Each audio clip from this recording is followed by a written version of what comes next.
করন্থীয় 15 থেকে পড়ছে। হালেলুয়া।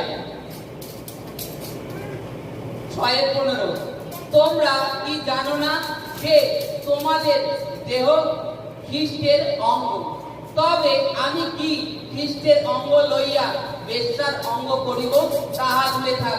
অথবা তোমরা কি জানো না যে ব্যক্তি বেশ্যাতে সংযুক্ত হয় সে তাহার সহিত এক দেহ হয়? কারণ তিনি বলেন সেই দুইজন এক অঙ্গ হইবে। Hallelujah, hallelujah. মানুষ যত পাপ করে, আদার্স যত পাপ করে দেহের বাইরে, এই যে ব্যভিচারটাকে সর্বপ্রথম স্থান দিয়েছে পাপে। কেন? মানুষ এভরিথিং পাপ করছে, দেহের বাইরে করছে, কিন্তু যখনই সে